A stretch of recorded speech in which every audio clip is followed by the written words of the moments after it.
গাছেরা কিভাবে সূর্যের সাধারণ আলো ব্যবহার করে নিজেদের জন্য শক্তি আর খাবার তৈরি করে। ব্যাপারটা কিন্তু দারুণ মজার। আজকে আমরা ঠিক এই রহস্যটাই ভেদ করতে চলেছি। চলুন ঘুরে আসা যাক গাছের নিজস্ব পাওয়ার প্ল্যান্ট থেকে। প্রশ্নটা শুনতে একটু অন্যরকম লাগতে পারে, তাই না? যে গাছ কি আসলে ইলেকট্রিসিটি বানায়? খুব সরাসরি বিদ্যুৎ না বানালেও গাছ যা করে তা তার চেয়ে অনেক বেশি অবাক করার মতো। গাছ আলোর শক্তিকে রাসায়নিক শক্তিতে বদলে ফেলে। চলুন এই অসাধারণ প্রক্রিয়াটার ভেতরে ঢুকে দেখা যাক। আমাদের এই গল্পটা শুরু হবে খুব সাধারণ একটা জিনিস দিয়ে, একটা গাছের পাতা। বাইরে থেকে দেখতে একদমই সাদামাটা, কিন্তু এই সবুজ পাতাই হলো সেই জাদুকরী কারখানা যেখানে সূর্যের আলোকে ব্যবহার করে পুরো রান্নাবান্নার কাজটা হয়। এখন যদি আমরা পাতার আরও ভেতরে যাই, মানে একদম কোষের স্তরে অণুবীক্ষণ যন্ত্রের নিচে দেখি, তাহলেই দেখা যাবে আসল ফ্যাক্টরিটাকে। আর এই ফ্যাক্টরির নাম হলো ক্লোরোপ্লাস্ট। সালোক সংশ্লেষের সব মূল ঘটনা কিন্তু এখানেই ঘটে। ক্লোরোপ্লাস্টকে সহজ করে বললে একটা বাড়ির মতো ভাবা যায়। এর ভেতরে দুটো আলাদা আলাদা অংশ আছে। একটা হলো থাইলাকয়েড, যেখানে দিনের বেলার কাজ, মানে আমাদের আজকের টপিক, আলোক দশাঘাতে।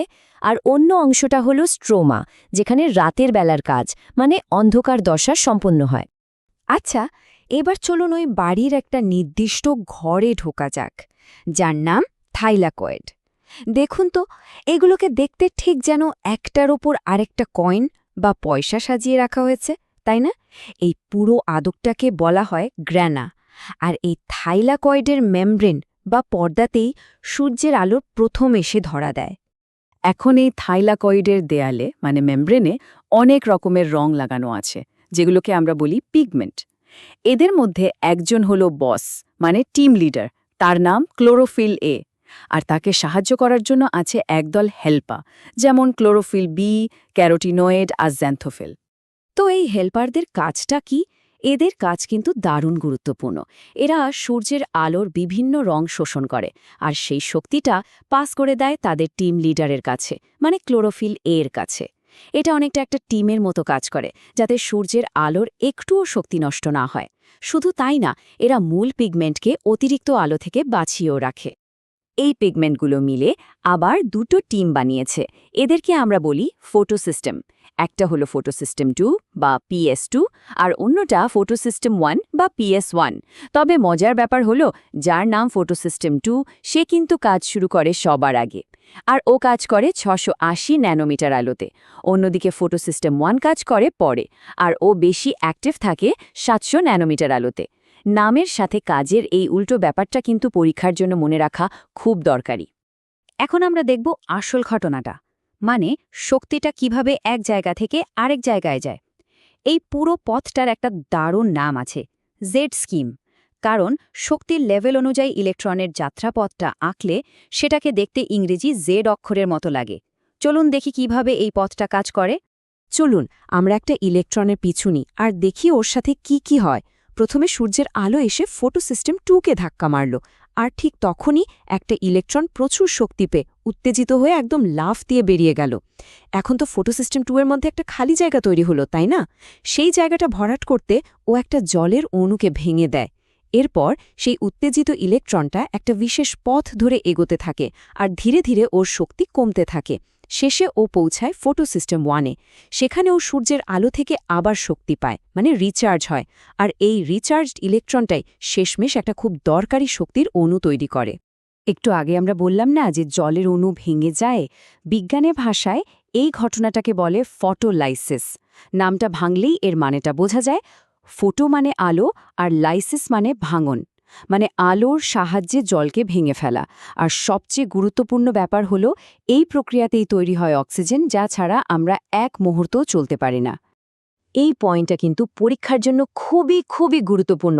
এটা একদম মাথায় গেঁথে নিতে হবে। আমরা নিঃশ্বাসের সাথে যে অক্সিজেন নিই, সেই অক্সিজেন কিন্তু কার্বন ডাই অক্সাইড থেকে আসে না, আসে জল থেকে। একমাত্র জল ভাঙার ফলেই এই জীবনদায়ী অক্সিজেন পরিবেশে আসে। আচ্ছা, যেই ইলেকট্রনটা যাচ্ছিল সে তো একটা বিশেষ পথ ধরে যাচ্ছিল, তাই না?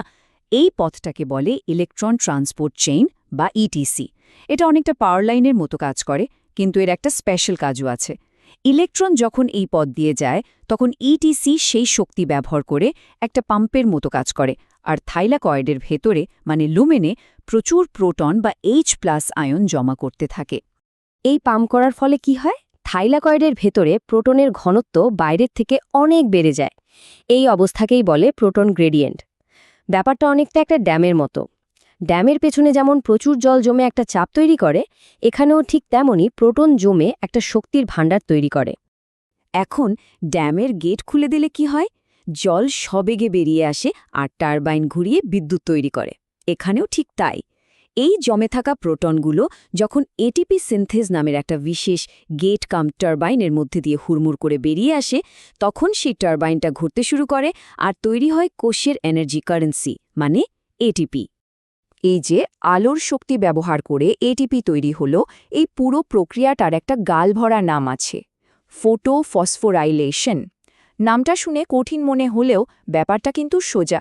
ফোটো মানে আলো, আর ফসফোরাইলেশন মানে হলো ফসফেট যোগ করা, মানে আলোর সাহায্যে ফসফেট যোগ করে এটিপি তৈরি করা। একদম সহজ, তাই না? আচ্ছা, আমরা তো এটিপির গল্পটা দেখলাম, কিন্তু সেই ইলেকট্রনটার কি হলো, যেটা ফটোসিস্টেম 1 থেকে নতুন করে শক্তি পেয়েছিল? সেই হাই এনার্জি ইলেকট্রনটা তার যাত্রার শেষে NADP+কে বিজারিত করে তৈরি করে আরও একটা রিচার্জেবল ব্যাটারি, আর সেটার নাম হলো NADPH। এতক্ষণ আমরা যে জ্যাড স্কিমের কথা বললাম ওটা হলো অচক্রাকার বা নন সাইক্লিক ফোটোফসফোরাইলেশন। এটাকে প্ল্যান এ বলা যেতে পারে। কিন্তু গাছের কাছে মাঝে মাঝে একটা প্ল্যান বিও থাকে, যার নাম চক্রাকার বা সাইক্লিক ফোটোফসফোরাইলেশন। যখন কোষে এটিপির চাহিদা বেড়ে যায় তখন এই পথটা চালু হয়। এখানে ইলেকট্রন ফোটোসিস্টেম 1 থেকে বেরিয়ে আবার সেখানেই ফিরে আসে। এই পথে শুধু এটিপি তৈরি হয়, কোনো NADPH বা অক্সিজেন তৈরি হয় না। এটা একটা ব্যাকআপ সিস্টেমের মতো। তাহলে এই পুরো আলোক দশার শেষে আমরা হাতে কি পেলাম? আমরা পেলাম দুটো দারুণ শক্তিশালী রিচার্জেবল ব্যাটারি। একটা হলো এটিপি, আরেকটা হলো NADPH। আর বোনাস হিসেবে পেলাম আমাদের সবার প্রাণের জন্য দরকারি অক্সিজেন। পরীক্ষার জন্য এই 3টি ফাইনাল প্রোডাক্টের নাম মনে রাখা কিন্তু মাস্ট। এখন প্রশ্ন হলো, এই যে দুটো রিচার্জেবল ব্যাটারি তৈরি হলো, এগুলো দিয়ে কি হবে? আসলে এরাই হলো সেই শক্তি যা সালোক সংশ্লেষের পরের ধাপ, মানে অন্ধকার দশাকে চালাবে। সেই ধাপে এই শক্তি ব্যবহার করেই বাতাস থেকে নেওয়া কার্বন ডাই অক্সাইড দিয়ে গাছের আসল খাবার মানে গ্লুকোজ তৈরি হবে। চলুন তাহলে পুরো ব্যাপারটা একবার এক নিঃশ্বাসে ঝালিয়ে নিই। প্রথমেই সূর্যের আলো পিগমেন্টে এসে পড়ল, সেই শক্তি দিয়ে জল ভেঙে অক্সিজেন বেরোল।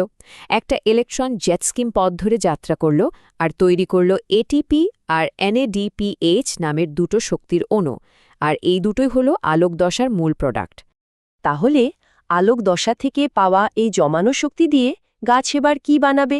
কিভাবে সে বাতাস থেকে নেওয়া কার্বন ডাই অক্সাইড ব্যবহার করে নিজের জন্য আর আমাদের সবার জন্য খাবার তৈরি করবে? এই সব প্রশ্নের উত্তর আমরা খুঁজে বের করব আমাদের পরের আলোচনায়, যেখানে আমরা অন্ধকার দশার রহস্যটা জানব।